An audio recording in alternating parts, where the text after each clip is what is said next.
Bé, bon dia a tothom. Per començar, a donar-vos les gràcies per la vostra assistència Organizzando en aquesta nova càpsula eventi per il de 40. coneixement i debat de la Confederació, que veient l'elevat nombre d'inscripcions rebudes, doncs aborda un contingut que genera molt d'interès entre les entitats del sector. La Confederació, com a organització empresarial transversal del tercer sector, hem considerat Vale, sì. prioritari celebrar aquesta sessió per donar a conèixer algunes de les actualitzacions normatives més recents i que poden tenir més impacte en la gestió de les entitats. Avui, durant la càpsula, aprofundirem diferents qüestions, com l'elaboració i la implementació de plans de mobilitat sostenible, les noves exigències en matèria de transparència retributiva, també algunes recomanacions per afrontar i gestionar incidents meteorològics o les novetats més rellevants en matèria de política de recursos humans. Per abordar tots aquests temes, comptem amb la Abigail Blanco i la Loli Rubio, advocades laboralistes i assessores del Gabinet Jurídic FJM, advocats. Aquí agraïm una vegada més la seva predisposició i la seva col·laboració per l'organització d'aquest espai. Només un apunt pel final de la sessió. Recordeu que la sessió acaba a les 12, haurem de ser molt puntuals perquè l'Abigail i la Loli tenen altres compromisos i haurem d'acabar a les 12 en punt.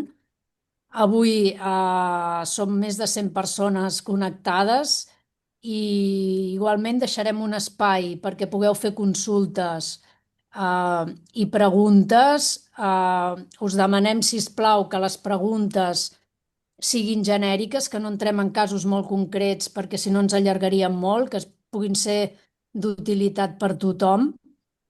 I les preguntes que no puguem atendre ens les podeu fer arribar per correu electrònic, com l'hem fet altres vegades. Faríem una compilació i us les faríem arribar. La Loli i la Abigail les respondríem i us les faríem arribar. Així, d'aquesta manera, doncs, podíem atendre tot el que ens feu arribar. I sense més dilació, Abigail i Loli, doncs, podeu començar. Gràcies. Doncs, bon dia, Natàlia, moltes gràcies com sempre, no, per poder tenir aquest espai, no, per compartir en aquest cas el que serien novetats legislatives. Normalment quan hem fet per vosaltres alguna sessió, hem fet un monogràfic i ens hem centrat en un tema, normalment algun tema d'actualitat, perquè hi havia un canvi legislatiu i ens hem centrat en una matèria. Quan vau contactar aquest any, no, per tractar temes i van valorar el contingut de la secció, vam veure que potser en aquest moment era més interessant posar les entitats en coneixement una mica de totes les obligacions, que segurament no descobrim res, que tothom ho sap, però posar en coneixement de totes les obligacions ara mateix que tenen a sobre de la taula, perquè hi ha un increment, no, de compromisos, sobretot que ens obliga tant a les entitats des del punt de vista de recursos humans com a de prevenció de riscos a realment a adoptar molts canvis, implementar moltes mesures, elaborar protocols. És a dir, estem en un canvi de matèria en diferents àmbits legislatius important, però que tenen una incidència molt directament en l'àrea nostra, en l'àrea que ens toca de recursos humans i per a totes les entitats, sense excloure per àmbits. Per tant, el que hem volgut fer és un recull d'aquesta normativa. Al no tractar-se d'un monogràfic no ens centrarem en tant de detall, sí que intentarem establir les línies mestres, els punts principals, sobretot de dos temes, tant del tema de la mobilitat, que el tractarà la Loli Rubio, com després del tema de les orientacions relacionades amb els fenòmens meteorològics adversos, que el faré jo mateixa. Després tractarem també uns apunts o unes línies, també un petit resum del que ens demana la directiva en matèria de transparència retributiva i la normativa que està a punt de sortir ja també en matèria de registre digital. perquè totes dues normes, la seva implementació pot ser ràpida, per tant és necessari que les nostres entitats es posin ja les piles i les seves orientacions, les seves polítiques retributives, les seves formes d'implementar marcatges, estiguin ja pensant justament en el que ens demanarà amb caràcter obligatori el legislador. I no també atenem a campanyes directament de la Inspecció de Treball que diuen anirem a veure les empreses si s'estan implementant els protocols.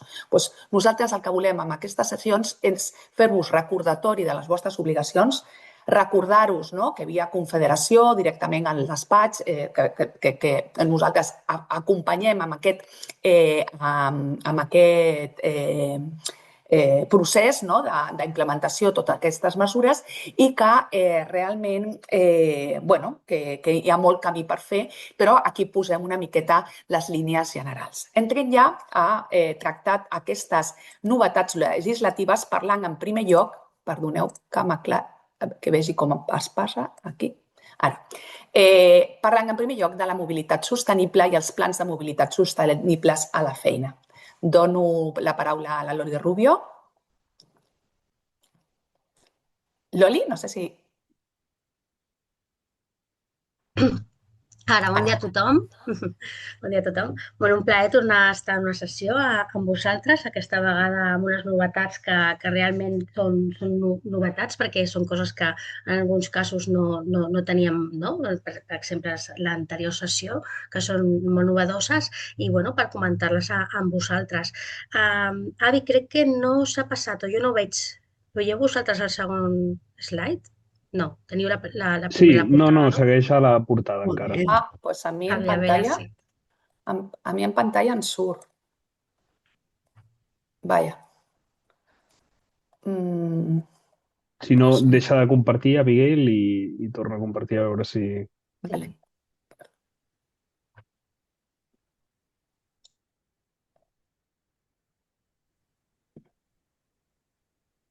Ara veieu? No. Es veu tota la pantalla fora. Loli, vols compartir tu directament? Intento o... Ho estàs compartint directament des del Canva o des del PDF? Des del Canva estic. Potser això. Prova, mira, vaig avançant jo per no perdre temps i prova a descarregar-ho en PDF i tal.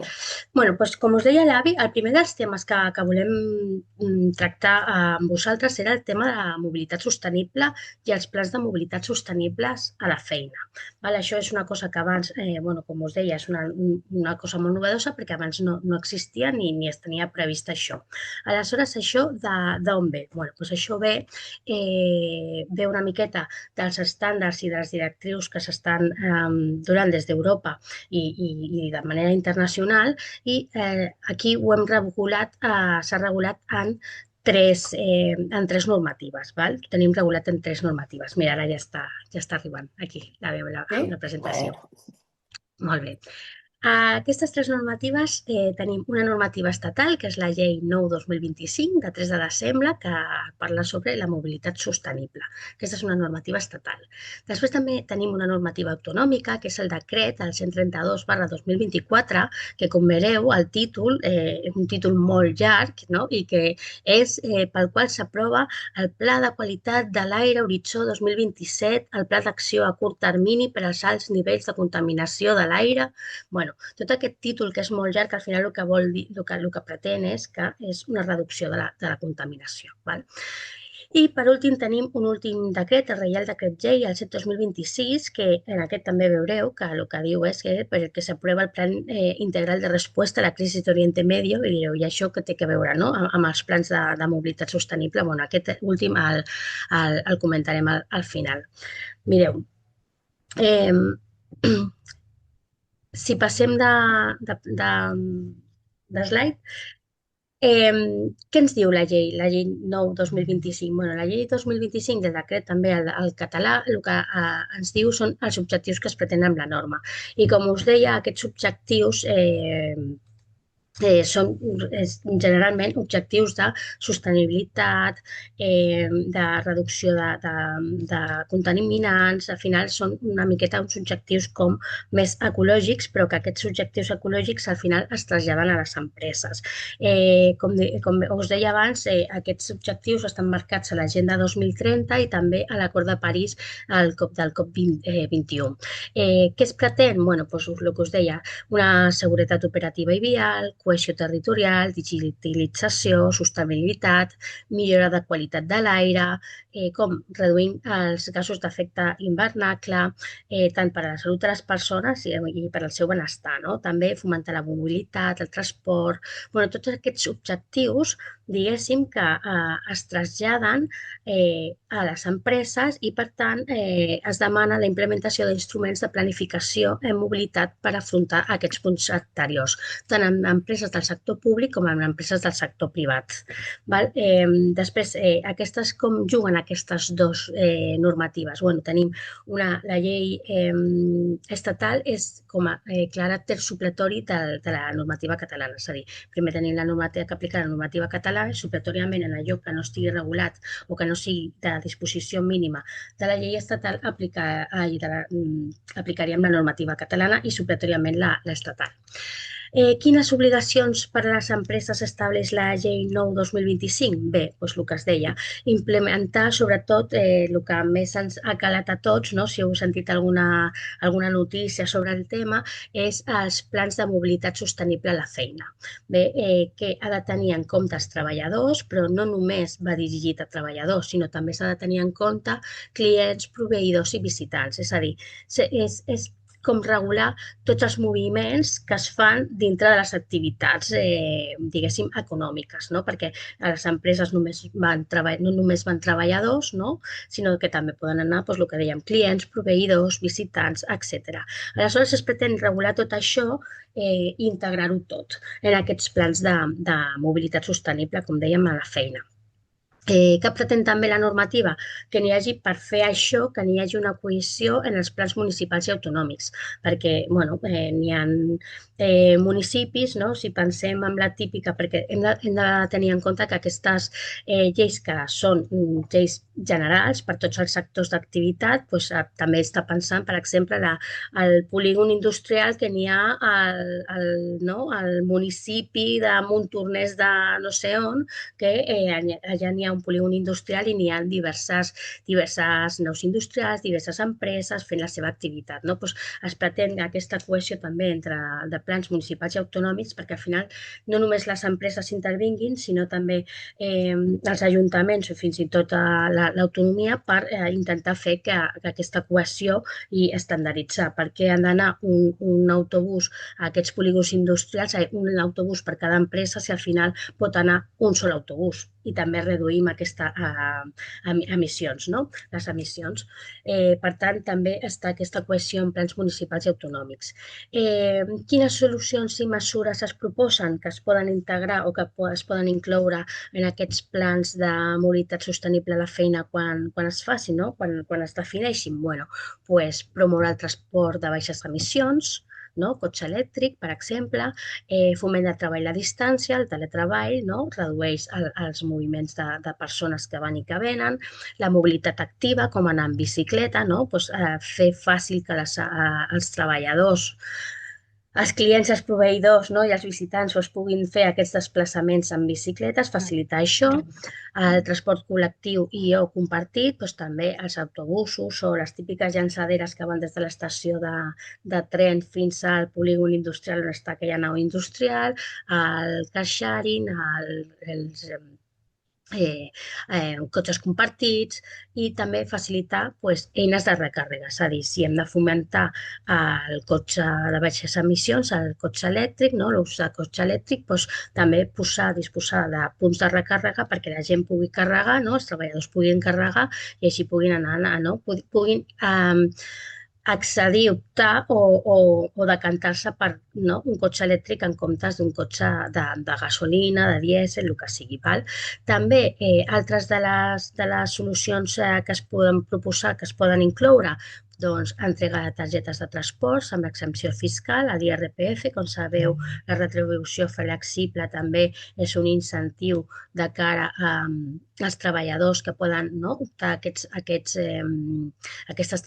targetes, per exemple, tiquets guarderia, menjador i tal, però també es pot fer en targetes de transport i, per tant, reduir la seva aportació a l'IRPF.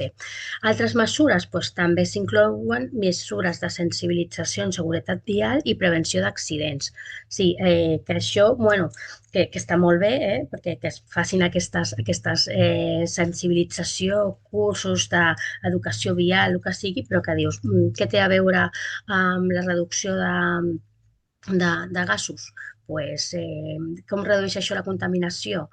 No té gaire sentit, però s'ha inclòs dintre la normativa i podia ser una mesura a incloure dintre dels plans de mobilitat sostenible a la feina. Com es farà això? Es farà per la negociació col·lectiva, s'ha de fer en via article 85.1 dels Estatuts dels Treballadors, i la comunicació s'haurà de comunicar quan estiguin adoptats, estiguin definits aquests plans, estiguin aprovats, s'hauran de comunicar, s'hauran de registrar i s'haurà de fer un seguiment biennal mitjançant informe i segons s'acordi al Foro Territorial de Mobilitat Sostenible. Que aquest Foro Territorial de Mobilitat Sostenible està creat per la normativa, per la Llei 9/2025, però que encara no sabem molt bé com és que es gestionarà i com funcionarà. Vale. Ara tindrem, com veieu, un plan més a negociar. Més o menys hem acabat amb els plans d'igualtat i ja ho teníem tot allà, no? Ja pensàvem que teníem tot ja correcte i tot bé, doncs no. Ara tindrem també que negociar aquests plans de mobilitat sostenible.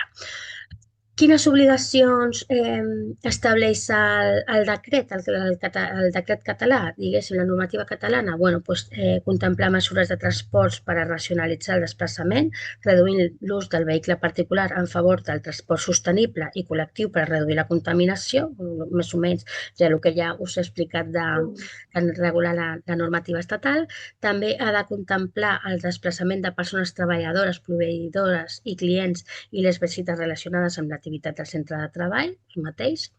Els plans s'han de sotmetre a l'informe de l'autoritat territorial de la mobilitat que correspongui.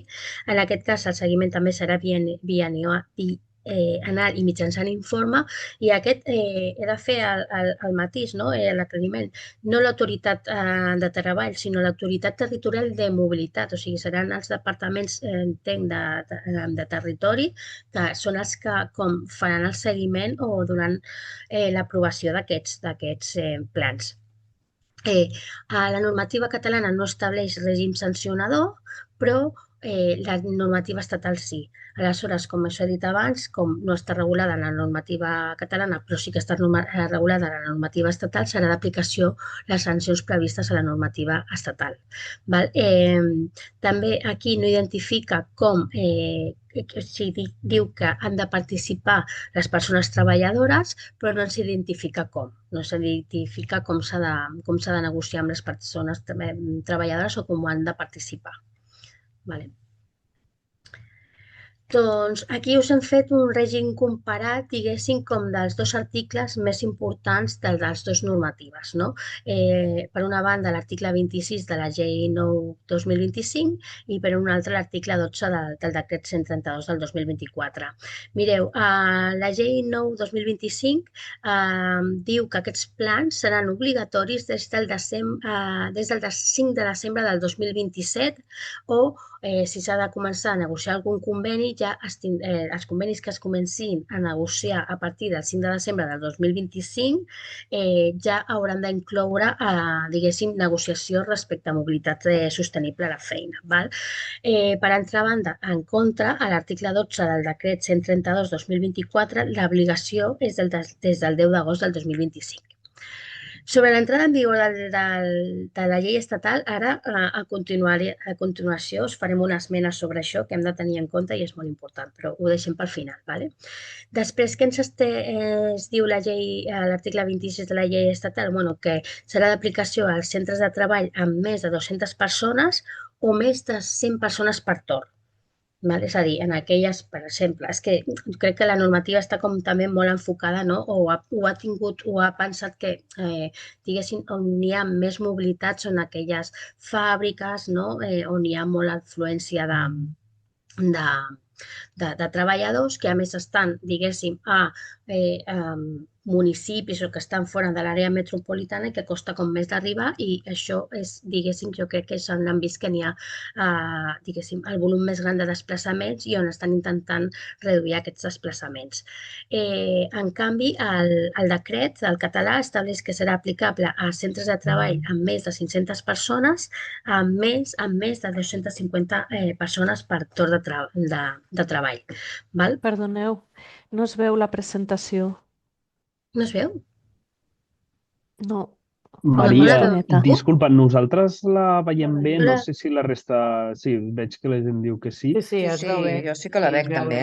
D'acord. Sí, es veu. Prova si no, Maria, ara... Però prova, Maria, si Sí, vols... disculpeu, de sortir de la ja lo sessió soluciono jo llavors. Gràcies. Gràcies, i disculpa. Sí, continuo? Vale. Molt bé, continuo. Vale. I, bueno, el que dèiem, i 250 persones per torn de treball, perquè és, bueno, doncs perquè el que dèiem, els moviments són importants, no? Els desplaçaments són importants. Vale. I, per últim, també es regulen i es tenen en compte els grans centres d'activitat, que aquests ja són més de 1.000 persones en municipis de més de 500.000 habitants o centres de treball amb més de 200 persones, això ho regula a l'article 12 del decret, que diu 200 persones en zona amb superacions de valors límits de contaminació o objectius del Reial Decret al 102/2011, que són Barcelona, Vallès, Baix Llobregat, Camp de Tarragona i Girona, que són els centres, el que us deia, que la normativa està pensant sempre i està fixant-se en on hi ha els grans moviments i la gran afluència de treballadors. Els règims sancionadors, el que es deia, la normativa catalana no regula el règim sancionador, però l'estatal sí, i per tant seria aplicable la normativa, el règim sancionador de la normativa estatal. I què preveu la normativa estatal? Preveu el règim sancionador de 2 trams, n'hi haurà sancions lleus i greus, que poden anar de 101 euros a 2.000 euros les lleus, i greus de 2.001 a 6.000 euros. Són quanties que poden arribar a ser importants. I, sobretot, la prescripció de 6 mesos, es regula la prescripció de 6 mesos per a sancions lleus i 3 anys per a sancions greus. O sigui, prescripció de 3 mesos, de 3 anys per a sancions greus, és una prescripció molt àmplia i és un termini molt ampli que tenim que tenir en compte.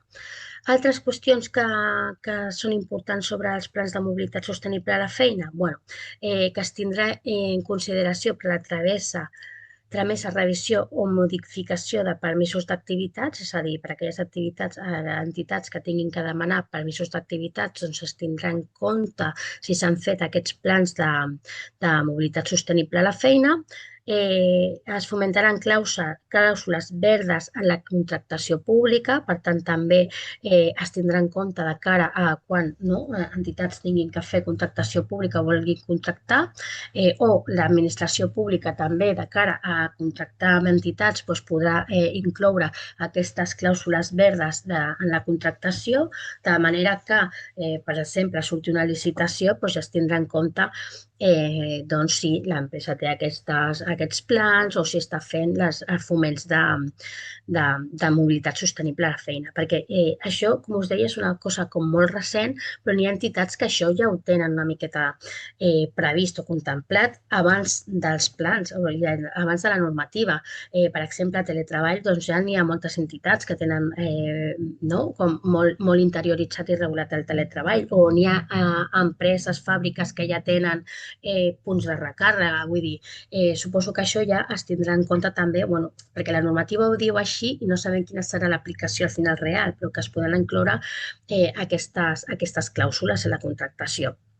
I, per últim, també es regula uns incentius o subvencions per a petites empreses, centres amb menys de 100 persones treballadores o menys de 50 persones per torn, perquè també vagin interioritzant totes aquestes mesures per fomentar, per exemple, l'ús, no, com dèiem, de la bici, no? Per exemple, una petita empresa, un petit local, però que té possibilitat de fer un lloc per deixar la bicicleta, doncs això, si es pot fer, no? L'entitat ho pot fer i així fomenta que el seu treballador, que potser aniria en un altre mitjà de transport, doncs que vagi en bicicleta, no?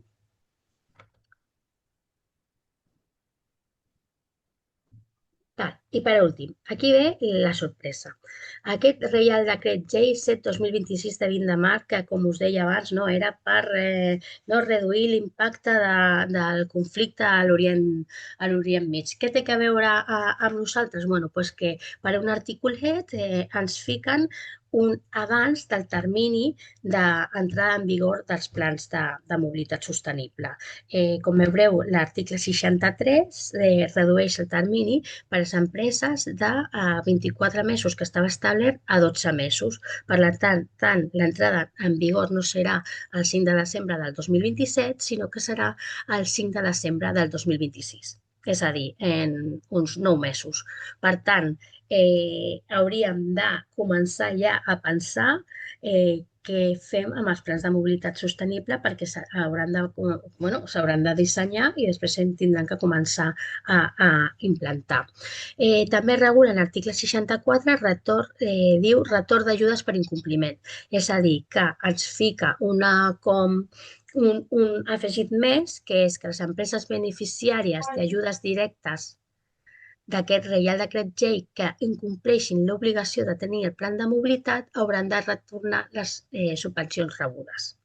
Per tant, també anar molt de compte perquè això també ens pot perjudicar a les entitats, no tenir el plan de mobilitat sostenible a la feina ens pot afectar en aquestes subvencions o ajudes que haguessin pogut rebre. I per mi, jo crec que aquest tema ja estaria. Li dono pas a la meva companya Abigail. Molt bé, Loli. Entraríem ara ja, no sé com esteu, perquè ja és una matèria densa i entrem en una altra que és una miqueta densa també, però intentem fer-la una miqueta lleugera, ¿vale? Tot i que estem parlant d'una novetat legislativa, no és una novetat legislativa imminent, sinó ara parlarem d'una norma de 2023 i una norma de 2024 i, òbviament, de la norma mare, que és la llei de prevenció de riscos. Però hem volgut, més que parlar de la norma, parlar d'aspectes tècnics, perquè al final el que us volem és donar, la intenció és donar-vos eines per la gestió, per part de recursos humans, per la gestió justament dels fenòmenos, les emergències climàtiques i els fenòmens adversos i l'impacte que poden tenir en l'àmbit laboral i social. Primer de tot, hem de partir de la base de què és un fenomen meteorològic advers, un FMA, que tothom ara diu FMA, que és com més breu i més ràpid. I la definició que li dona la norma és d'aquest esdeveniment meteorològic que pugui, directe o indirectament, generar riscos a les persones treballadores sense limitar-se als riscos a feines a l'aire lliure. Això és una novetat important. Sempre estàvem pensant en el risc de la persona que treballa i que està exposada als fenòmens meteorològics, però que estan fora de les instal·lacions, però realment la norma dona el mateix tractament, com veurem, als esdeveniments que puguin afectar el professional que estigui dintre de les instal·lacions com el que treballa fora de la instal·lació. Quines poden ser? Les evidents, però moltes més. Parlem de pluges, de nevades, de calamarsa, de vents, de tempestes, de boires, de pols en suspensió, de temperatures extremes, de radiació solar, de desglaços, de llaus, de fenòmens costaners, d'inundacions i de catàstrofes naturals. Per tant, és un abast molt, molt ampli que ens obliga a revisar molt a fons tota la nostra normativa, els nostres plans d'emergència, per veure què estem contemplant i què no. Perquè hi ha un abans i un després, com veurem, després del que va passar a la Dana, doncs hi ha un abans i un després amb la normativa i jo crec que tot això tot just acaba de començar. És a dir, estem en el punt de sortida, però realment estem, com veurem, a l'espera de molta normativa i de molts requeriments per part d'inspecció que estaran molt a sobre fins que això es posi en marxa.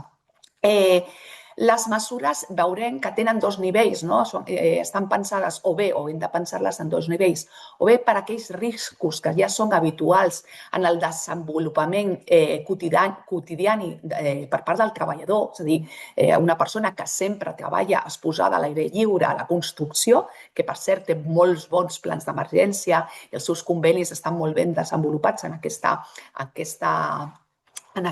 matèria i, per tant, ens porten avantatge i, per tant, seran una ajuda i seran un referent. Quan nosaltres tinguem que mirar a casa nostra i treballar, podem mirar quines idees han tingut en l'àmbit de la construcció, perquè jo crec que poden ser un referent perquè ja porta molt de temps amb el tema del treball a la intempèrie, realment obliga a ja preveure tots aquests riscos i ja estaven com més interioritzats. Per tant, tenim aquelles mesures preventives que són contínues per situacions ordinàries, però també tenim aquelles mesures preventives que són específiques per les situacions d'emergència. Per tant, les quotidianes entenem que ja estan contemplades en els nostres plans de prevenció, estan en les nostres avaluacions dels llocs de treball, però segurament aquestes específiques per situacions d'emergència, si estaven contemplades, potser estaven contemplades per parlar d'un incendi, o per parlar d'una explosió o per parlar de coses molt concretes, però hem de ser conscients que l'abast dels fenòmens, els FMAs que ens podem trobar, són molt més amplis i hem de revisar el que tenim i posar-lo en ordre. Anem a parlar del marc normatiu. Quan parlem de marc normatiu, òbviament, tot el pla de prevenció, tota la matèria de prevenció, anem a la llei de prevenció de riscos, anem a l'article 14, que és aquesta obligació general que té l'empresari de preveure tots els riscos que siguin associats al lloc de treball, i aquest és un calaix de sastre, podem incloure tot tipus d'obligacions aquí, i per tant, per riscos de FMA, tindríem cabuda dintre de l'article 14. De la mateixa manera que hi ha articles com l'article 21 que també refereixen que si un treballador es troba en una situació de risc imminent en el desenvolupament de la seva feina, pot suspendre la seva activitat i pot suspendre l'activitat i deixar-la de fer i això no tindrà un cost econòmic. Aquests dos articles que després ens tornarem a referir, que és el 14 i el 21, ja els tenien integrat a la normativa. No són cap novetat, però sí que veurem que les normes es refereixen perquè se li dona com més importància, aquests preceptes se li dona com més contingut. Què diu? Quines normes hem de tenir en compte com normes pioneres en matèries de FMA? La més pionera, més una norma que ens pot servir una miqueta també perquè no és tan àmplia, no és tan genèrica, sinó que va més a lo concret, jo crec que també pot ser una norma que pot servir de referència, és el Real Decret Llei 4/2023, com veieu no és tan nou, de mesures urgents de prevenció de riscos laborals davant d'episodis de temperatures extremes. Aquest Real Decret surt arrel d'una onada de calor. A partir d'aquí es preveuen una sèrie de mesures que s'han de dur a terme justament per identificar aquestes situacions de risc i a partir d'aquí es fan o es donen les instruccions a les empreses i de fet nosaltres ja hem anat a inspeccions en què realment ens han demanat el compliment d'aquesta normativa. És a dir, ja hem anat a inspeccions en compliment d'aquesta normativa. Aquest Real Decret hem considerat que té 4 coses principals. Primer, aquesta obligació general vinculada a l'article 14 de garantir la seguretat i salut dels treballadors, però en aquest cas la condició és la temperatura extrema. El treballador que està exposat a una situació de que hi ha un calor extrem, s'ha de preveure, s'ha d'identificar aquest lloc de treball i s'ha d'incloure a l'avaluació específica, personalitzada, de manera que es conegui quina situació està el treballador i quins límits es poden arribar. A partir d'aquí es poden prohibir tasques a una exposició que superi uns determinats graus. S'han de suspendre les activitats o s'ha de reorganitzar, recol·locar el treballador. S'ha d'adaptar, com veurem. Farem servir l'article 34 de l'Estatut de Treballadors per fer les adaptacions.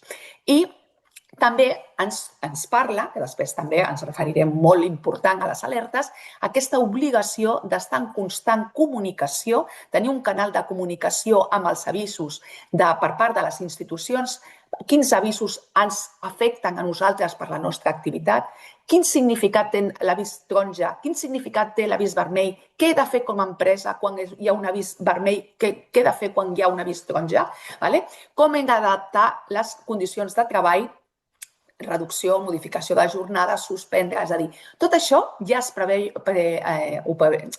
amb aquest Real Decret 4/2023, d'acord? Però, com deia, és una norma molt específica, temperatures extremes. Anem a una més genèrica, que a tots sonarà molt més, que és el Real Decret Llei 8/2024. Aquest Real Decret Llei es dicta amb motiu de la Dana, de 24 d'octubre, de 4 de novembre, i bé, que està previst i que el que preveu sobretot és per mesures de reconstrucció, per resposta immediata, per ajuda, per subvencions, per formacions, però també té un impacte, a banda d'unes mesures que poden ser conjunturals per resoldre la situació de València en aquell moment concret, i que s'allarga molt en el temps, òbviament, per les seves conseqüències, però també té un impacte permanent en l'Estatut de Treballadors. Veurem que té com dos vertents. Una, a l'hora d'interpretar l'Estatut de Treballadors, ja l'hem d'interpretar alguns articles de manera diferent a la llum d'aquest Reial Decret. Ara ens referirem a aquest punt de vista diferent que hem de donar a una sèrie de preceptes. I després hi ha modificacions concretes, modificacions molt importants i modificacions que ens estan donant molt mal de caps, perquè costa molt d'aplicar-les i ara en raonarem al respecte. A banda, aquest Real Decret 8/2024, a la disposició final cinquena, parla que el govern aprovarà en un termini màxim de 12 mesos un reglament que no ha arribat, ens hem superat, ja hem superat aquest termini, però no tenim aquest reglament, no ha sortit aquest reglament, que era molt important, sobretot en matèria del que parlem ara, d'adoptar mesures com els protocols, com les mesures tal, com interpretar els permisos, és a dir, tot aquest desenvolupament que ens donava el reglament, estem a l'espera i no el tenim. I ens ha generat moltes obligacions que al no estar desenvolupades pel reglament també ens genera molta problemàtica d'interpretació legislativa. Estem a l'espera, però està costant molt, perquè, com veurem, el nivell de concreció fa molt impossible arribar a conclusions en aquesta matèria. I a banda d'això està la percepció subjectiva del risc. El risc que es valora en una situació d'una FMA són riscos que poden ser subjectivament molt diferents, interpretables per part dels treballadors. Per tant, això ens genera un tema afegit, una complicació afegida. A més, estem parlant de risc a la vida, a la integritat física de les persones, i la ponderació serà molt complexa. Intentarem, al llarg de la presentació, anar concretant una miqueta, com a mínim minorant el risc de les vostres actuacions, però veurem que és un tema molt complex del que hem començat a parlar. Quan preparaven la sessió amb el Marc i la Mònica dèiem, potser és una primera sessió per parlar d'aquest tipus d'orientacions i en necessitem més, perquè tot just estem tots començant a parlar del tema, a veure com abordar-lo i com entrar, com resoldre les grans incògnites que se'ns genera. I, una altra cosa, dir, que no ho volia dir a la presentació i se m'ha oblidat, també la intenció és que no improvisem. És a dir, la intenció ara és treballar la matèria per quan vingui el risc, que sembla que per canvi climatològic aquests riscos vindran molt més sovint, Em sembla que portem ja 16 avisos no sé, en els darrers 12 mesos. És a dir, que vindran molt més sovint i tindrem que habituar-nos a una situació que abans es donava en situacions molt esporàdiques i ara hi haurà més una continuïtat. Per tant, no podem improvisar, no ens pot agafar com ens va agafar la situació del tema de la ventada. És a dir, de que realment no sabies què tenies que fer, què tenies que dir, qui s'encarregava de fer, de dir... És a dir, el que s'intenta, no? I el que nosaltres afegim a la normativa, intentem amb aquesta presentació des de la patronal, és que no improvisem. És a dir, intentem tot el que podem que es pugui preveure, organitzar, definir en caràcter previ, ho fem. D'acord? Entrem ja en el propi Real Decret. Us deia abans que tenia dos vertents. Una vertent que és una miqueta, agafo els articles que ja tinc, però els interpreto amb molta intensitat, per dir-ho d'alguna manera, vinculat a l'emergència climatològica, a la catàstrofe, perquè l'article 21, que us he referit abans, l'article 21 és el que dona dret al treballador a, sobre la base de la seva capacitat d'autoprotecció, a ausentar-se del lloc de treball si considera que l'estan fent treballar en una situació de risc. És a dir, això existeix a la normativa des de fa molt de temps, és a dir, des del 95, jo crec que des de la redacció originària. Per tant, això persisteix. I aquest Real Decret en fa referència a aquest article 21 de la Llei de Prevenció de Riscos. Ara, com hem dit, la percepció serà subjectiva. Per tant, aquesta persona, si realment deixa la seva feina i realment aquesta percepció és exagerada per part seva, no existeix una alerta, potser el que hem de qüestionar és que aquí té una percepció, tot i que l'article 21 diu sense pèrdua de salari o s'interpreta sense pèrdua de salari, si aquesta persona és extremadament curosa, igual hem d'imputar a un dia de lliure disposició o hem de donar un permís no retribuït. Hem de jugar amb les eines que en dona, però que estigui a la norma no vol dir que tinguem que interpretar necessàriament que aquest risc és imminent, és greu i estem en la situació que diu l'article 21. I si es fa un mal ús o un abús, nosaltres podrem limitar i no donar aquest caràcter retribuït al permís. D'això sortirà molta casuística. Jo vaig apuntant cosetes que ens hem trobat i que crec que poden ser d'interès per la presentació. Després de l'article 34, ja sabeu que l'adaptació de jornada, el Real Decret, l'adaptació de jornada, està pensant més en temes de concília, però el Real Decret 824 també diu fem servir l'adaptació de jornada, com dèiem, per tema de les temperatures extremes. Adaptem a l'article 34 i potser el treballador l'has de dir, mira, has de venir en un altre horari, perquè en aquest horari tal, o en aquest moment fer un canvi realment per aquests dies concrets perquè hi ha una situació. Aquí entrarem també amb el tema de les modificacions substancials. Tindrem aquí una línia perquè, clar, si el treballador no vol, però hi ha un risc que ha de prevaldre, que el risc o la situació de... nosaltres considerem que de la mateixa manera que l'empresa té una sèrie d'obligacions en matèria de prevenció, si aquesta prevenció implica que al treballador li has de modificar l'horari per un tema de seguretat, ha de prevaldre sobre el dret a la modificació, a la no modificació substancial de les seves condicions, òbviament per situacions conjunturals, per situació temporal.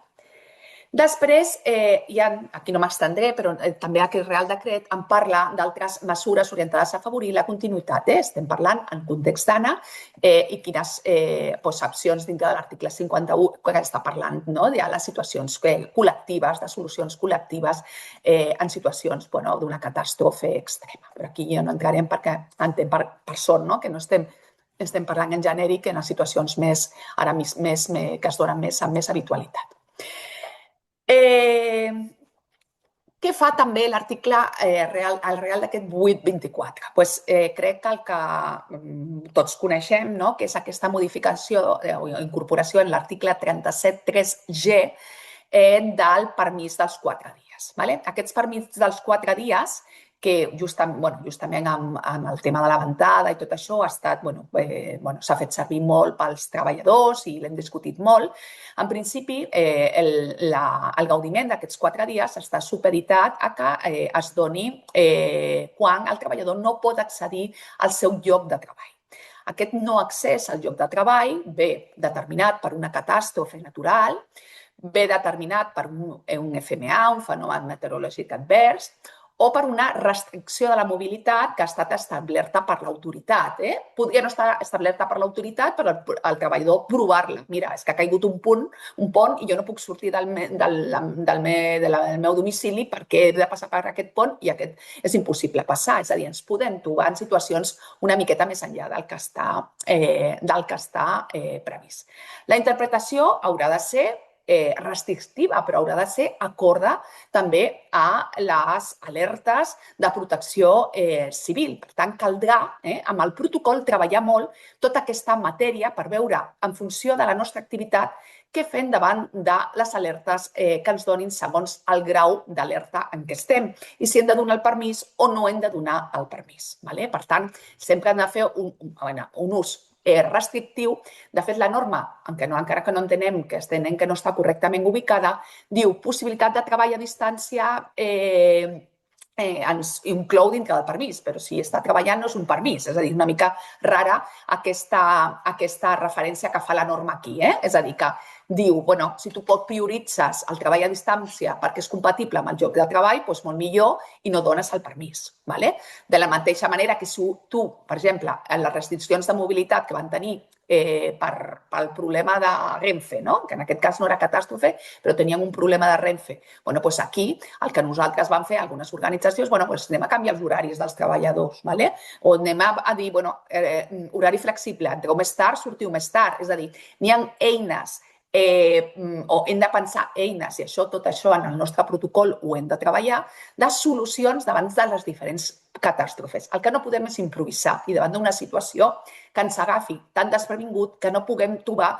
solucions. I sempre, hi haurà solucions que serà pagar el permís perquè està previst de la norma i toca. En altres ho podrien compatibilitzar amb el teletreball i en altres tindrem que dir-li al treballador mira, tu directament no estàs afectat o realment per la teva activitat considerem que si no estàs en una situació de risc imminent has de venir. Però per poder fer tot això hem de tenir els deures fets, que és una miqueta el que parlem després amb el tema del protocol, perquè si no qualsevol risc que assumeixi el professional serà un risc evitable i que ens pot derivar no només en un dany amb el treballador, que és el que hem d'evitar de totes, sinó també en una responsabilitat de l'empresa. Aquí parlo una miqueta del mateix, de que els permisos retribuïts, també dir-vos que va haver-hi molta confusió amb els permisos retribuïts en aquells permisos que eren els propis de força major o els permisos climatològics. És a dir, que són dues coses diferents. El permís climatològic, el permís de força major són temes de concília, són temes i normalment són problemes que es deriven en el moment que ja estàs en el teu lloc de feina. És a dir, a diferència del permís climatològic. Per tant, quan nosaltres estem alertats que hi ha una ventada, com va ser la darrera alerta, no podem fer servir el permís de força major quan jo ja sé que demà no podré anar a la feina de la forma habitual. És a dir, jo no puc escudar-me que els nens no tindran escola i el permís de força major, perquè la previsió que et dona la norma determina que tu ja puguis organitzar-te amb la teva família, amb un cargo, amb una solució. És a dir, el permís de força major no està per a aquestes situacions. És a dir, hem de diferenciar el que és el permís pròpiament climatològic del permís de força major, que està pensat per quan tu has d'ausentar perquè et demanen, estan en el teu lloc de feina, et demanen que marxis perquè has de marxar de forma imminent perquè tens una malaltia a la família i requereix la teva resposta de caràcter urgent. Però el no poder portar els nens a l'escola perquè tot està tancat, perquè realment hi ha aquesta alerta, no és un permís de força major, excepte que ja t'agafi a la feina i tu tinguis ja que marxar. És a dir, si hi ha una previsió, un temps previ per tu poder-te organitzar, ja no estem dintre, o com a mínim al nostre despatx interpretem que no estem dintre del permís de força major. L'altra modificació que es fa de l'Estatut de Treballadors és l'article 47.6, perquè el que fa és obrir la porta d'alerta justament a aquestes situacions. L'article 47.6 diu quan hi ha limitació o impediments en l'activitat, podem fer un ERTE de força major, quan derivi de decisions de l'autoritat pública o per impossibilitat d'accedir al centre de treball. Aquí tenim dues naturaleses, és a dir, la naturalesa prèvia dels 4 primers dies és naturalesa de permís retribuït i la naturalesa a partir del quart dia, del 5è dia, ja seria naturalesa d'ERTE. I el que s'intenta és flexibilitzar, que sigui més ràpid i tenir en compte sempre que els primers 4 dies, quan tu fas un ERTE, serà de permís. Preval sempre el permís del treballador en aquests 4 dies. Què més ens diu aquest Real Decret 824? Doncs ens diu que l'article 64.4, que és l'article mare de la informació als comitès d'empresa i la representació legal dels treballadors, ens diu que també hem d'informar de totes aquestes mesures previstes i de la seva activació, és a dir, tant de la mesura adoptada com de l'activació. Ara, quan parlem dels protocols, entrarem en més detall. Com sempre, per garantir la seguretat dels treballadors, i l'article 85, igual que es referia a la Loli, també aquí ens obliga a negociar, i aquesta obligació és una obligació molt important, perquè obliga a negociar dintre del conveni col·lectiu de cadascun dels sectors o de les entitats el protocol de catàstrofes climàtiques. El tema és que en matèria de negociació de protocols serà una mica complexa des del punt de vista de conveni. Nosaltres ens plantegem com a negociadors de conveni que des del punt de vista de conveni serà molt difícil entrar en el nivell de detall que es necessita. És a dir, la matèria de prevenció de riscos podrà apuntar-se des del conveni col·lectiu sectorial, però des del conveni col·lectiu d'empresa, si no existeix, o els pactes d'empresa o els protocols d'empresa, tindrem que entrar en un detall molt més genèric. Per tant, nosaltres considerem que en conveni col·lectiu estaran els punts mestres, és a dir, els continguts mínims que han de tenir aquests protocols. I després el nivell de detall el tindrem que trobar-lo a cada empresa, perquè la situació és molt específica. Ara nosaltres treballarem un cas pràctic sobre la base del Consell de Relacions Laborals, ara en comentaré, i trobarem una miqueta de cas pràctic de com es faria un protocol, perquè tant parlant genèric a vegades s'escapa l'essència, i volíem una miqueta transmetre quines serien les orientacions per fer el protocol. Però hem de tenir molt clar que podem esperar que el conveni nostre digui alguna cosa. Podem esperar que el nostre conveni de sector digui alguna cosa, però això no treu la nostra obligació. I si no negociem amb el comitè, no pactem amb el comitè perquè no arribem a cap acord, això no treu que tu no tinguis que tenir el teu protocol. Això és una obligació principal. I tenim la inspecció darrere que començarà, em sembla, Loli, que em vas dir, a final del darrer trimestre d'aquest any, no? Sí, un dels punts estratègics d'aquest any d'inspecció és el tema dels fenòmens meteorològics adversos, perquè ja l'any passat va haver 2 defuncions de treballadors per altes temperatures i aquest any ens posaran molt. De fet, nosaltres també en una entitat que assessorem hem tingut una inspecció de com havia anat el dia 12 de febrer amb tot el tema del VENCAT i em va dir l'inspector que aquest any que es posaran molt sobre aquest tema. D'acord. Doncs entrem ja, si us sembla, amb recomanacions per a l'elaboració d'un protocol. Nosaltres, els protocols d'actuació davant dels riscos considerem que tenen 2 potes. Una pota que s'ha de fer, és a dir, no tot entra dintre de l'obligació pròpiament de recursos humans.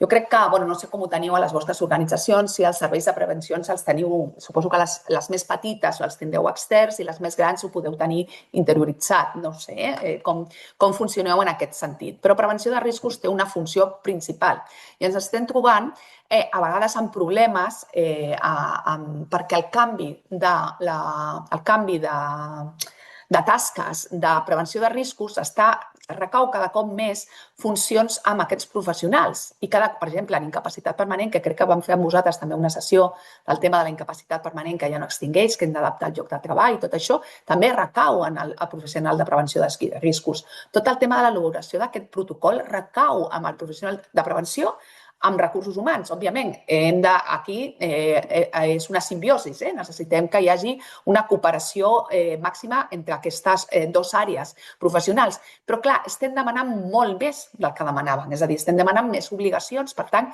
hem de posar en coneixement dels nostres serveis de prevenció que necessitem tot això i que ens hem de posar mans a l'obra. I el que ens diuen des de les conselleries, des del Ministeri, des de les patronals, de diferents sindicats, és a dir, i també del Consell de Relacions Laborals, que ara en referiré, és que no s'accepten els protocols estàndards. Els protocols estàndards, és a dir, corto pego, no serveix. És a dir, ells el que voldran veure és el que hi ha a la vostra empresa, les vostres instal·lacions. Ens posaven un exemple en un curs que van anar que em va semblar molt xulo, però dic, mira, esto, clar, sí, justament d'un problema que va haver-hi a la Dana. No sé si vosaltres vau participar en una sessió que es va fer el 9 d'abril pel Consell de Relacions Laborals, que ens presentaven una guia pràctica que us compartirem, que està molt bé, una guia pràctica que ha estat elaborada pel Consell de Relacions Laborals, de com realment són recomanacions i hi ha molt de detall, molta informació, molts links per tenir informació correcta, detallada i d'una forma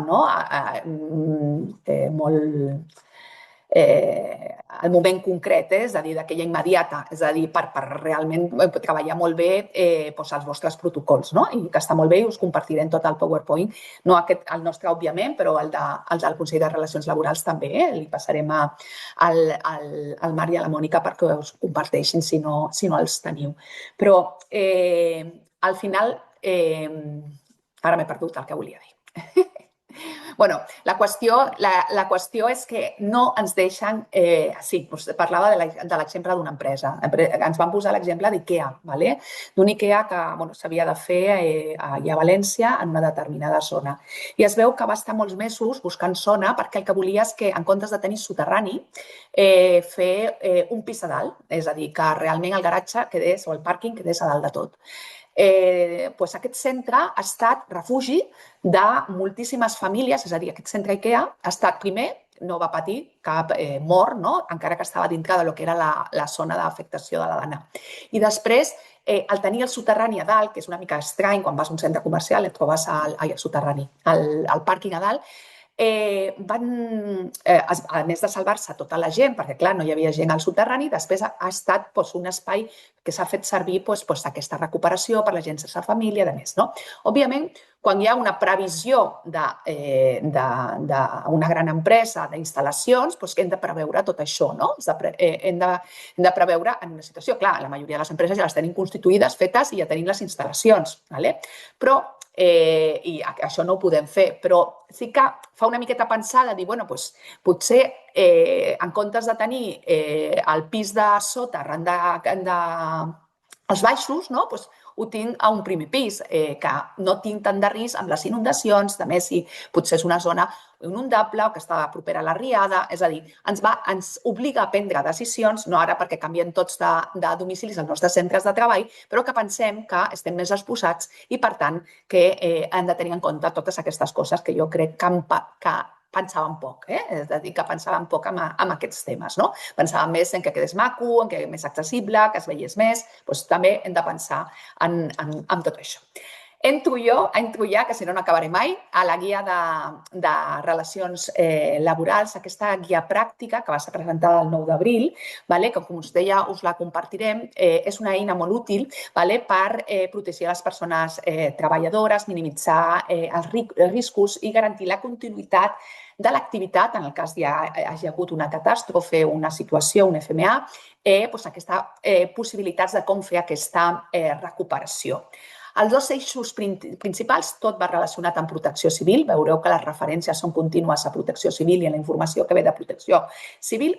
I es basa, per una part, en l'obligació que hem de tenir les empreses, també els polítics, també com a ciutadans, però també com a treballadors, ens convertim en l'obligació de l'empresa d'informar correctament el treballador dels riscos associats al seu lloc de treball i de com ha d'actuar en la situació de risc de perill, com hem d'actuar, què he de fer, què no, que està prohibit, com he d'actuar i que no, com deien abans, no improvisem i compleix també amb el deure d'autoprotecció. Aquests fases que té aquest protocol. Aquest protocol nosaltres, el protocol que el Consell de Relacions Laborals ens comparteix i han elaborat és per riscos d'inundacions i riuades i tempestes. No està en altres riscos. En principi ens van anunciar que en faria molt més. Al final, com us deia, és un patró per ajudar-nos a configurar el nostre. Diu que hi ha 3 fases, aquesta fase prèvia de prevenció, la fase d'actuació i la fase de recuperació. En aquesta fase de prevenció, què fem? Planifiquem i anticipem els riscos. És la fase principal. No és el mateix una empresa, quan mirem una empresa hem de mirar l'empresa, els llocs de treball, exactament d'on pot venir el risc, però també hem de mirar el seu històric. És una zona, pot posar exemples d'inundacions perquè és el risc que s'analitza en la guia, però és una zona que s'inunda habitualment, l'històric que ha passat aquí. És a dir, hem de conèixer perfectament la zona. Igual necessitem una informació topogràfica, demanar a l'Ajuntament que ens doni uns informes, és a dir, saber realment la localització del nostre local, el nostre espai, el nostre centre de treball, on el tenim i si està exposat a aquestes situacions de riscos. En segon lloc, farem l'actuació. Quines actuacions hem d'aplicar durant l'emergència? No improvisem, no improvisem. És a dir, aquí hem de ser ordenats. Hi ha d'haver un ordre, hi ha d'haver uns responsables, han d'haver-hi uns rols. És a dir, tothom ha de saber el que ha de fer. I què significa què? No. Esta alerta vale o esta alerta no vale? No, hem d'estar informats i formats. Perquè quan vingui i passi alguna cosa que pot passar, perquè els riscos no els podem minimitzar fins a 0, puguem dir que l'empresa ho ha fet bé, perquè d'això es tracta. No, per una banda, d'aconseguir minimitzar-ho i, en segon lloc, poder dir hem fet tot el que estava al nostre abast. I la recuperació és la tornada segura a l'activitat. Pensem en la Dana, pensem tots els riscos que genera aquesta tornada. Ara analitzarem una mica perquè tingueu una idea de com seria aquest protocol. Per tant, acció principal en aquesta fase 1, identifiquem les zones de risc i les persones que estan exposades. Per tant, no en la valoració de risc de cada persona ho tindrem que incorporar. I també la zona. Després ho integrem, tothom té el seu pla d'emergència, que ja és obligatori, incorporarem als plans d'emergències corresponents, incorporarem el nostre protocol dels FMA. Definirem molt bé qui activa el pla i qui el comunica en les persones responsables, preveient substitucions per si aquestes persones no estan. Això és clau. Clau tenir molt clara els rols i les responsabilitats.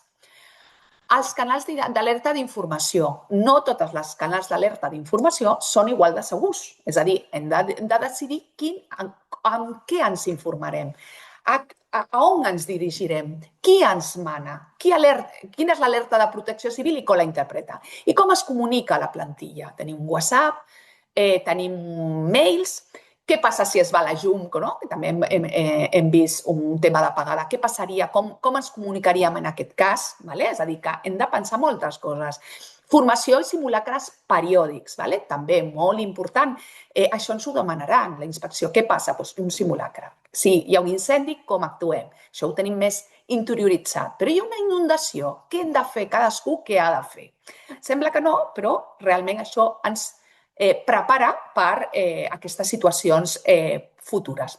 A partir d'aquí, aquí ja us he posat una sèrie de mesures més concretes, com ubicar els equips crítics i els béns de valors en zones més segures, els desguassos, els canalons nets de forma regular. D'això passaran inspeccions per part de... S'inspeccionaran els centres per veure si aquests desguassos i aquestes canalitzacions estan netes. Què passa si, el que et deia abans, si es desconnecten els subministraments, quins sistemes, com s'han de desconnectar els subministraments, l'aigua, el la llum, el gas, realment com hem de fer, què hem de fer en una situació de risc, com hem de respondre, quins sistemes de comunicació alternatiu tenim.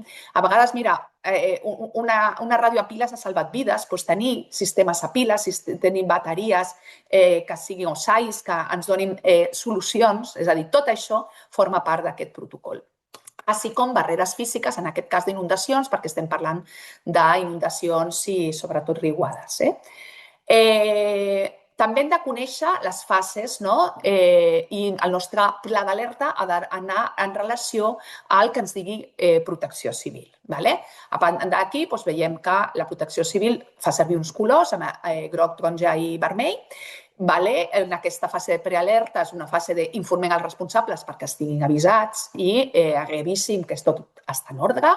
Després, una segona fase d'alerta per retirar materials de les zones que puguin ser inundables i evitar els desplaçaments innecessaris, que igual ja en prealerta, mira, la gent que ja pugui teletreballar ja pot teletreballar, i en alerta ja minimitzem la gent que queda a l'organització.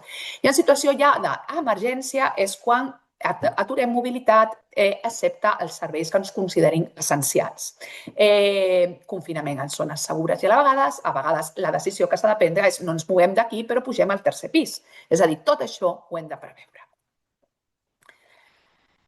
La fase de recuperació. Com retornem a la normalitat? A partir d'aquí, el nostre protocol parlarà, això ho faré d'una forma molt sucinta, s'han d'inspeccionar les instal·lacions per assegurar-nos que són segures, hem d'incorporar els protocols de neteja que correspongui i donar als equips els EPIs adequats, les botes, als treballadors, vigilància... Els portoris, és a dir...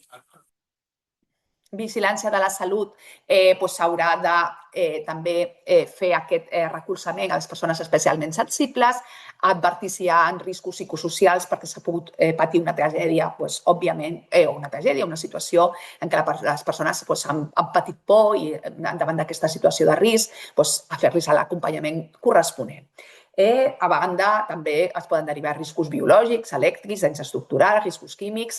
Tot això ho hem de preveure amb el nostre protocol. I després tenim la gran dificultat, que és amb els serveis essencials. Davant del dret, és a dir, la limitació de la mobilitat, ens hem trobat en com conjuguem aquesta limitació amb l'activitat essencial. Per tant, aquest punt és molt complicat de ponderar i l'única forma de fer-ho d'una forma el més raonada possible, el més correcta possible, és amb previsió. Preveiem, fem un protocol el més ampli possible, però nosaltres tindrem que tenir en compte que hem de ponderar el dret a la vida i el dret a la integritat física, però per altra banda també està l'interès general i també està l'obligació d'atendre. Pensem que justament en situacions d'emergència tindrem que respondre amb els serveis sanitaris, tindrem que respondre amb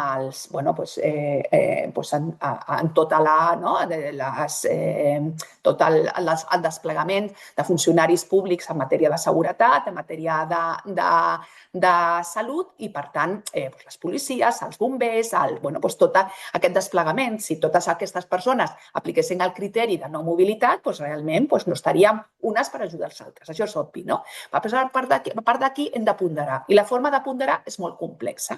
El que estem fent, les empreses que hem començat a treballar ja al protocol, és veure quines seran les persones que estan obligades en una situació de risc a venir per tenir aquesta consideració de servei essencial i preveure que un percentatge ja no vindrà per aquesta percepció de risc imminent, perquè no tothom es trobarà en la mateixa situació. I davant d'això s'haurà de preveure també uns substituts d'aquests que són essencials i tindrien que haver desenvolupat la seva feina i venir a treballar i no han pogut venir pels motius que siguin.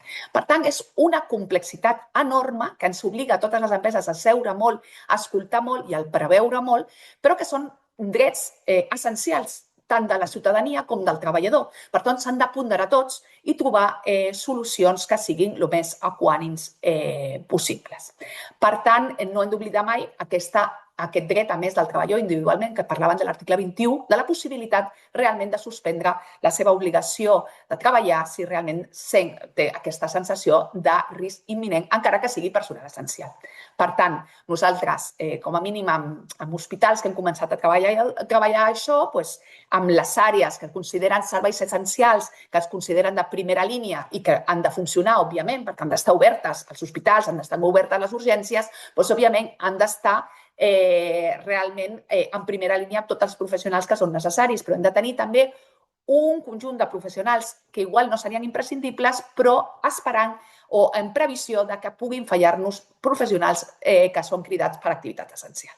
Jo crec que tot això fruit de la feina que feu a les vostres organitzacions, atenent a les vostres necessitats, podeu determinar, si teniu aquesta essencialitat dintre de la vostra activitat quotidiana, establir els rangs, en funció dels rangs d'alerta, quins són els obligats i establir línies de crida d'alguna manera. És un tema supercomplex. Jo crec que encara ningú s'està atrevint a escriure res al respecte. Ja ho vam viure la Covid i després ja hem tingut alguns episodis ara amb la ventada. Per exemple, els hospitals van tenir molts problemes en aquest sentit. Això és una miqueta el mateix que el que hem parlat, però al final el que coordina tota l'activitat és Protecció Civil i això també hem d'anar de la mà de Protecció Civil. Aquí us hem posat tots els articles que parlen de l'essencialitat, de l'obligació del treballador d'atendre aquestes obligacions per la feina que desenvolupa. Si no, els serveis d'emergència no funcionarien quan es dona l'emergència, el que no té cap sentit. I fins aquí estaria el tema del protocol i les orientacions en matèria de FMAs. Torno a donar la paraula a la Loli i continuem amb el registre digital. Molt bé. Bé, jo us daré també 4 pinzellades del registre digital, del registre diari, el que seria del fitxatge de la jornada. Aleshores. Ai, perdó. Pásame l'avi. Gràcies. Bueno, com sabeu, suposo que ho teniu present, el 30 de setembre del 2025 el Consell de Ministres va aprovar la tramitació per via d'urgència d'un projecte de Reial Decret Llei que regularà el registre digital de la jornada. La norma no està aprovada definitivament, necessita completar la seva tramitació parlamentària, però ja s'estan fent passos, s'està avançant i en qualsevol moment serà publicada al BOE i entrarà en vigor els 20 dies de la seva publicació i, per tant, és necessari que tingueu present aquesta normativa per estar preparats quan entri en vigor.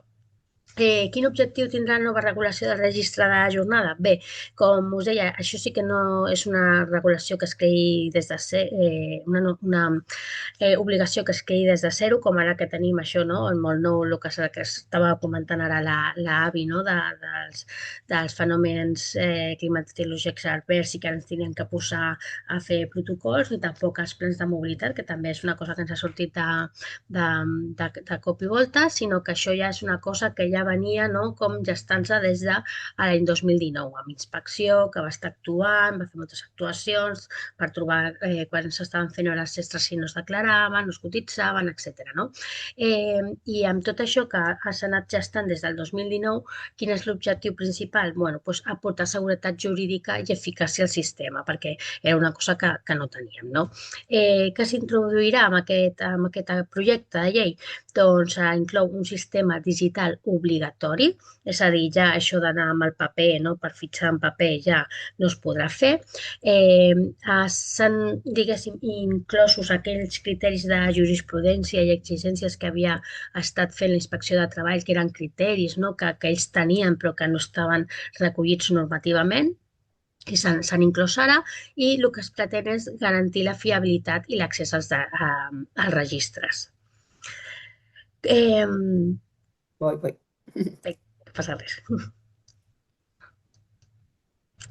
El que us deia, els sistemes manuals o en paper quedaran invalidats com a mètode habitual, això que encara algunes entitats, jo conec alguna que encara van amb la full, que el treballador cada dia omple l'hora d'entrada, la sortida i signa, això quedarà totalment invalidat, ja no es podrà fer servir. Només es podrà servir com per una incidència tècnica temporal i justificada, o sigui que es tindrà que acreditar que realment no es va poder fer el fitxatge digital per un error al sistema o el que sigui, però que tindrà que ser justificada. Segurament tindrà que haver-hi un informe de l'empresa que té l'aplicatiu, no? El software per fer el fitxatge que acrediti que realment es va produir aquesta incidència tècnica i com us deia, no es permetrà l'ús permanent permanent del paper per decisió de l'empresa. Això, què s'haurà d'incloure en el registre? Bueno, el registre s'haurà d'incloure hora d'inici i final de la jornada, però també les pauses, les interrupcions no considerades temps efectiu de treball. També s'haurà d'incloure quina serà la modalitat de treball i per tram horari, és a dir, si una persona, per exemple, té pactat que al matí fa presencial i a la tarda la fa en modalitat de teletreball, també s'haurà de quedar, no? En el fitxatge s'haurà de posar si és teletreball, si és presencial inclús no per dia sinó per tram horari. Les naturaleses de les hores treballades, si corresponen a la jornada ordinària o bé s'estan fent unes hores extraordinàries per motiu que sigui o complementàries, també tindrà que quedar regulat al registre digital i també s'hauran de quedar registrat els temps d'espera o interrupcions per garantitzar el dret a la desconnexió digital. Val? També el programa tindrà que fer una actualització diària, setmanal i mensual de les hores efectives. Cada persona, és molt important, cada persona treballadora registrarà immediatament els seus apunts i no està permès que una altra persona registre en el nom seu. Bueno, aquelles empreses que ja en el seu dia, no, molt abans del 2017, bastant abans, que ja posaven els registres i que anàvem amb la targeta, no, aquesta targeta que tu fitxaves i que, bueno, al final, bueno, jo he vist coses d'una persona amb totes les targetes anar fitxant una darrere l'altra, bueno, doncs això ja no es podrà fer perquè el sistema tindrà que garantir que cada persona faci el seu fitxatge personalment. Els registres només es podran modificar per errors, o sigui, tindran que ser tindran que ser com immodificables, però l'única modificació que es podrà fer serà per error i aquesta modificació haurà de requerir autorització expressa de l'empresa i de la persona afectada. És a dir, si algú per error fitxa en un moment que no és, no es podrà modificar i aquesta modificació sempre que si és per error, tindrà que ser amb aquesta autorització.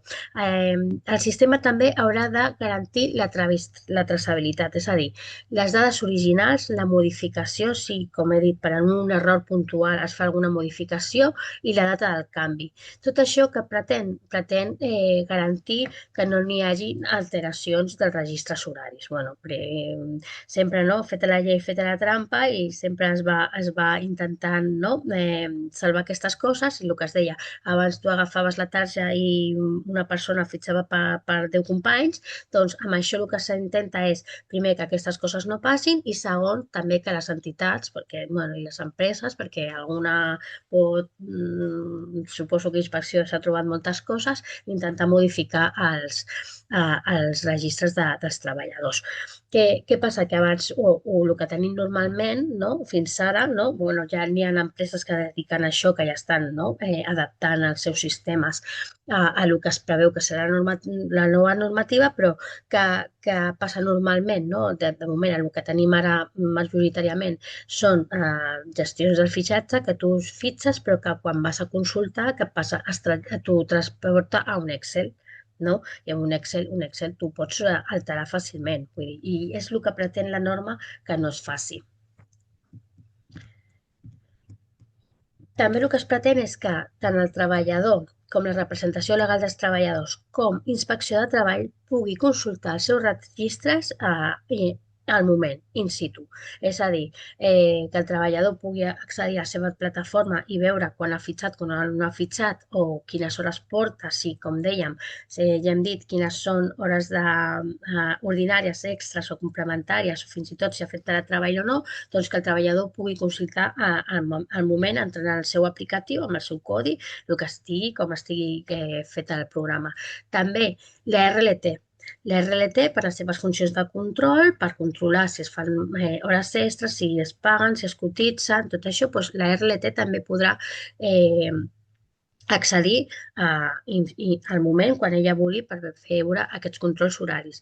I per descomptat i per disposar, no? Com és obvi, també inspecció de treball en les seves actuacions inspectores. Per tant, si inspecció ve i ens fa una inspecció, tindrà que ser tan accessible que com el deixem entrar a l'aplicatiu i ell en aquell moment pugui fer la consulta de tots els fitxatges de tots els treballadors amb els termes que he dit abans. I després la garantia, aquests registres s'hauran de poder o s'han de guardar durant 4 anys, que és el que ens exigeix la normativa de protecció de dades. L'empresa haurà d'elaborar un protocol de registre de jornada? Bé, sí, un altre protocol. És el que us deia abans a l'iniciar la sessió. Havíem acabat amb els plans d'igualtat LGTBI i tot això, doncs ara tenim els plans de mobilitat, haurem de fer els protocols d'emergències climàtiques i fer un protocol de registre de jornada. Què s'haurà d'incloure? Bueno, doncs el procediment d'ús del sistema de registre, el sistema d'avaluació periòdica i els plans de formació a la plantilla. Això, més o menys, no deixa de ser com una miqueta que es podrà incloure, jo aquí dono la idea, en els plans de benvinguda als treballadors quan comencen a treballar a les entitats. Doncs aquest plan de benvinguda que inclogui quin sistema s'està fent servir, com funciona, com s'ha de registrar, etc., perquè el treballador tingui coneixement de l'ús del sistema i que també s'hauran de fer uns sistemes d'avaluació periòdica per part de les entitats per veure si està funcionant, si no està funcionant el sistema, etc. Vale.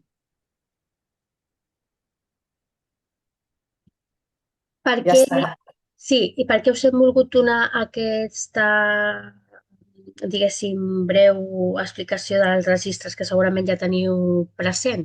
Perquè ara, el 21 de març del 2026 va acabar el tràmit d'audiència pública, de consulta pública, i això ja vol dir que ja tenim un pas més fet i que és molt probable que en breu tinguem la normativa.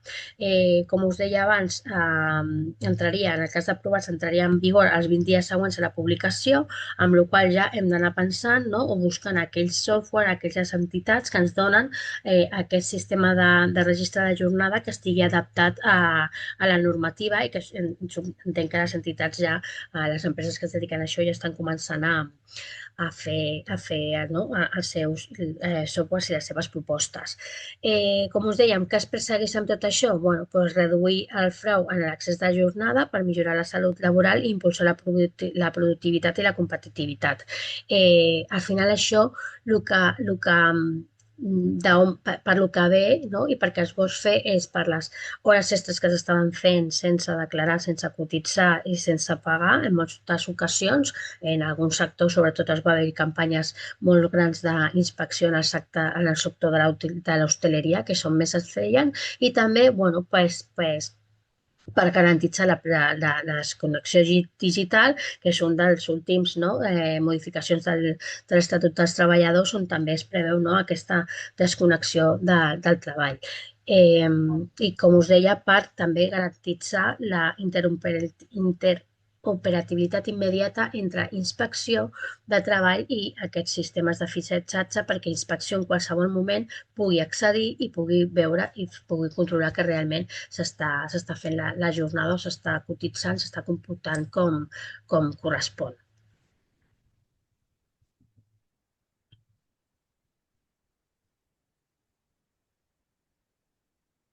I ja estem?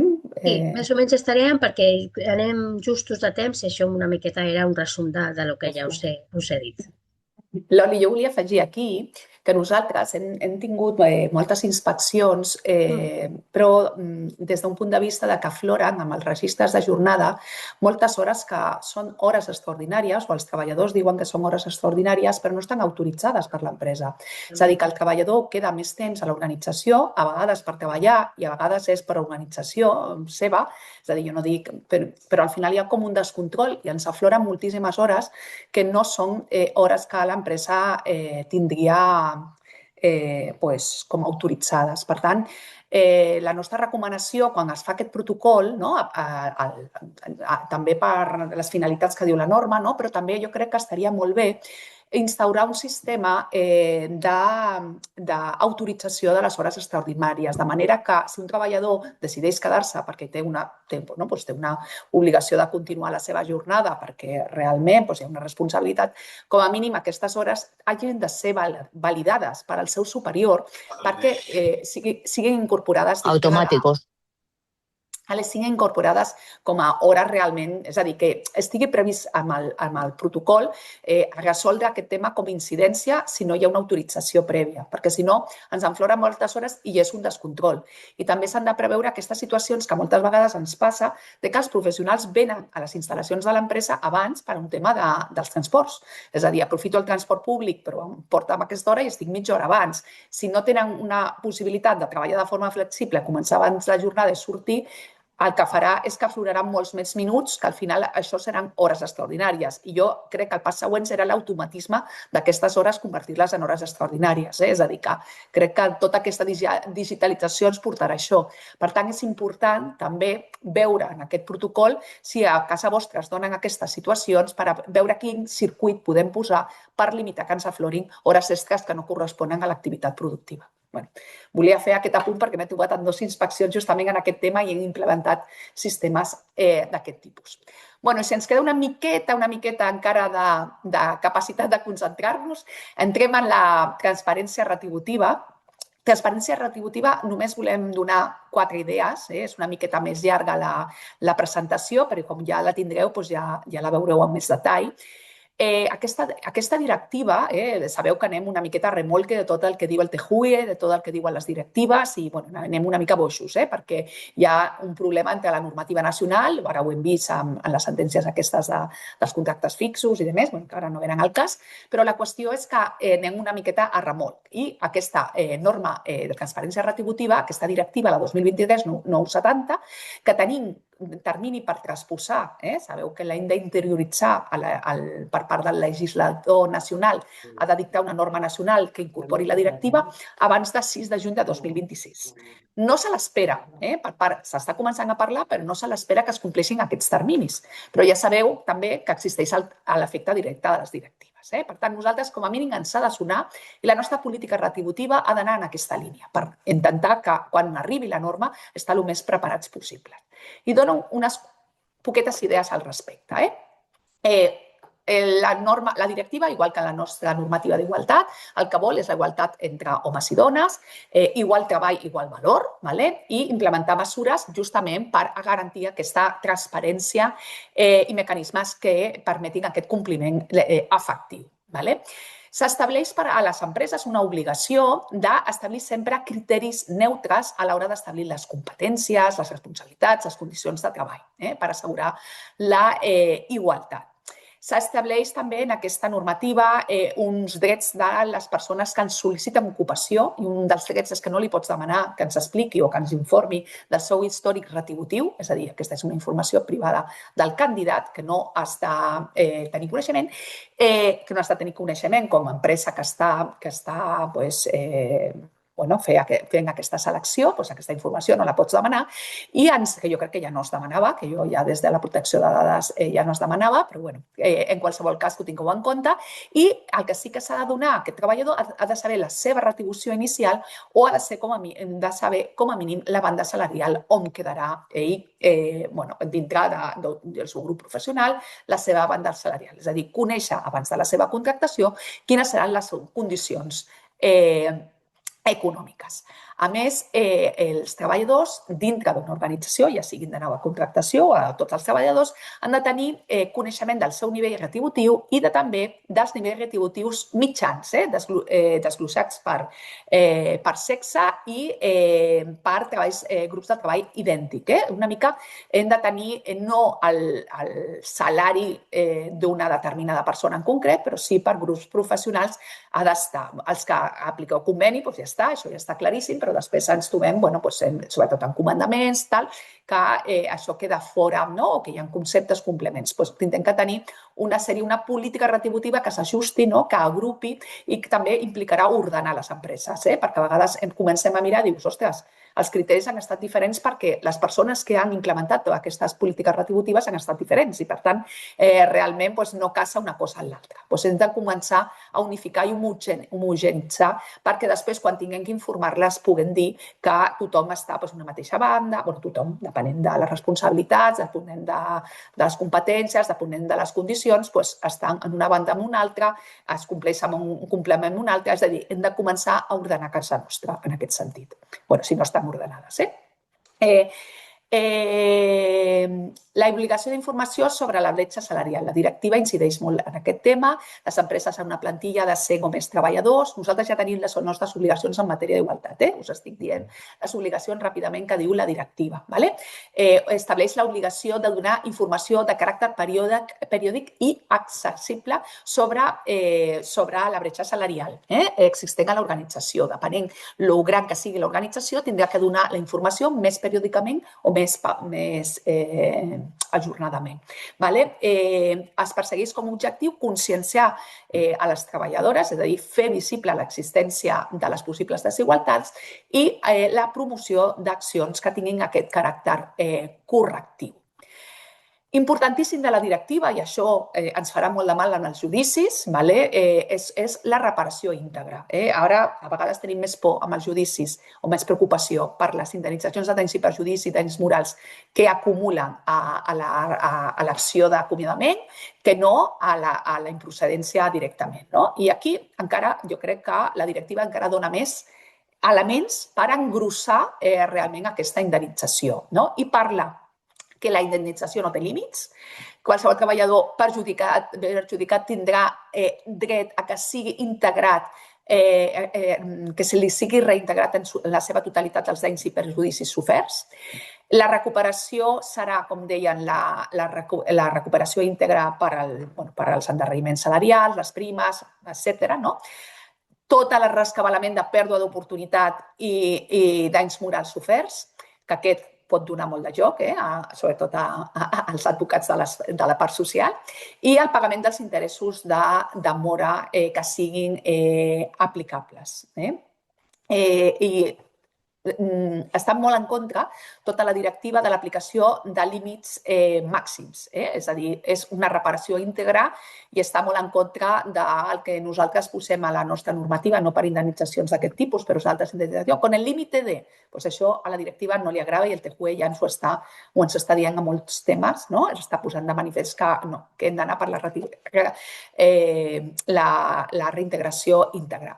I després hi ha un element molt important també que a nivell judicial donarà molt de joc, que és la inversió de la càrrega de la prova. La inversió de la càrrega de la prova ja es produïa en els procediments quan hi havia un indici i tu tenies un indici de que aquesta persona realment hi havia una desigualtat, aquest indici t'obligava a tu a provar. Ara va més enllà la directiva perquè no hi ha aquesta inversió només per aquest indici, ni cal aquest indici, sinó que si l'empresa no ha complert la transparència retributiva i no ha complert en les obligacions de transparència retributiva, ja es procedeix a invertir la càrrega de la prova. Per tant, serà l'empresa la que tindrà que provar que no hi ha aquesta desigualtat que s'està al·legant de contrari. Per tant, tots són facilitats i després tenim aquí establiment de sancions efectives, proporcionades, dissuasòries. Aquí una miqueta la part més coercitiva de la directiva, que la teniu a la presentació i si la voleu consultar.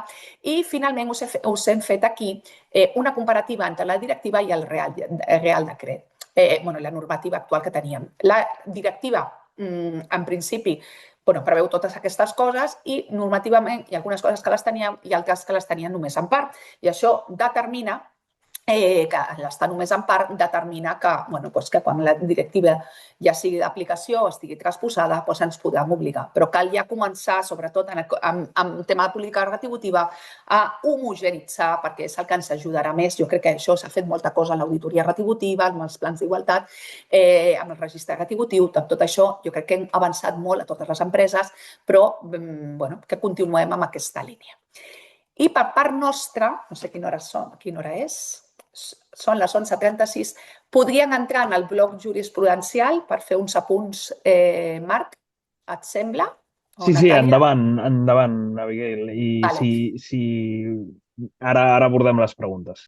Vale, doncs, Loli, entres tu a les sentències? Sí. Bueno, veureu, són molt poquetes, són 5 sentències que ens han semblat que podien ser interessants per vosaltres. Aquesta primera sentència és una sentència del Tribunal Suprem on es discuteix a l'inici del permís retribuït de 5 dies per accident o malaltia greu d'un familiar. Al final, el que acaba la discussió era, com us deia, quan es començava el permís, si era a partir del fet causant, no? Que és la teoria general, és a partir del fet causant, i al final el que ha dit el Tribunal Suprem és que no necessàriament ha de ser a partir del fet causant. Per què? Perquè l'objectiu d'aquest permís és garantir una assistència eficaç a la persona, no al familiar que dona dret a aquest permís. Per exemple, una persona que té 3 fills i és ingressada, no? Té un accident o una malaltia greu. Al final, si els 3 fills tenen dret a aquests 5 dies al principi del fet causant, doncs al final aquesta persona pot allargar aquest, no? Si necessita més dies de cura, es troba que els seus 3 fills han fet els 5 dies al principi i després no té ningú a qui l'atengui, no? Doncs el Suprem, amb aquesta filosofia de la finalitat del permís, que és la cura del familiar, ha dit no cal, podria ser que un fill fes els primers 5 dies, l'altre fill a partir del 6è fins al 10è i el tercer fill els últims 5 dies.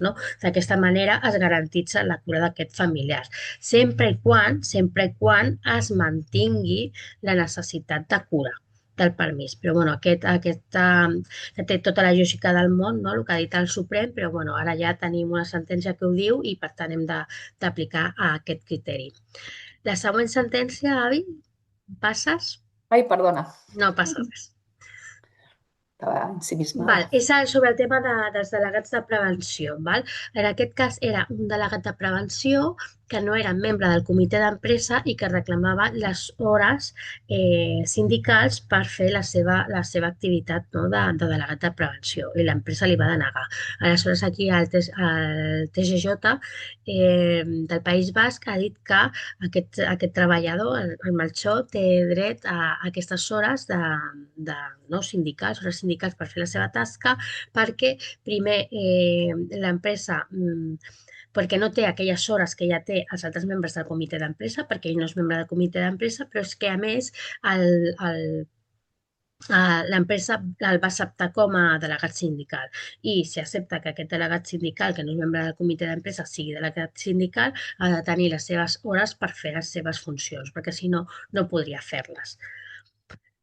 La següent sentència...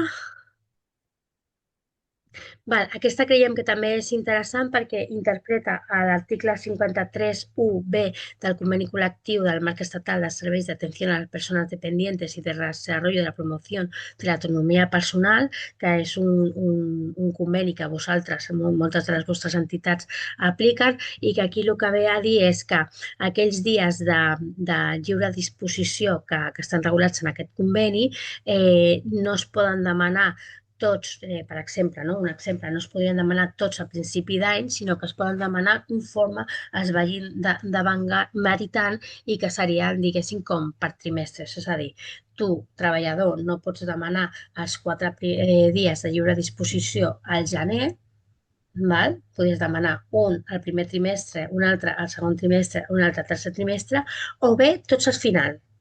com tu vulguis, però sempre que els hagis meritat. Vale? I hi ha dos més, quedaran, avi, que si les vols comentar tu. Bueno, aquesta... És la del permís parental, perdoneu, que al veure la de Mutua Terra s'ha pensat que era una altra. Lo del permís parental, aquí realment nosaltres no estem massa d'acord amb aquesta sentència. La veritat que ens ha generat molt de debat, però bueno, és la nostra opinió com a assessors. L'article 48 bis, no?, que preveu, es preveu la suspensió del contracte, no?, per quan tenim el permís parental. Aquí la sentència el que es pronuncia és que tot i la suspensió sí que computarà a efectes de vacances el temps del permís parental. És a dir, que per nosaltres costa molt d'entendre quan estem en una suspensió de contracte que jo generi dies de vacances i que meriti per les vacances. Però la sentència, com a mínim, és una primera sentència. Estem esperant una segona per parlar de jurisprudència, per tant, ho fem amb pinces. I bueno, que sapigueu que aquest és el pronunciament que hi ha del Suprem. No sé si és el pleno Loli, no sé si és del pleno. No sé. No, però bueno, aquest criteri jo m'esperaria, per dir-ho amb seguretat, a que hi hagués ja un segon pronunciament per poder parlar d'aquella jurisprudència. Però bueno, que sapigueu que en contra del sentit comú, quan hi ha una suspensió de contracte no hauria meritar-se vacances, però el Suprem ha considerat el contrari. Que estem una mica enfadats, en aquesta.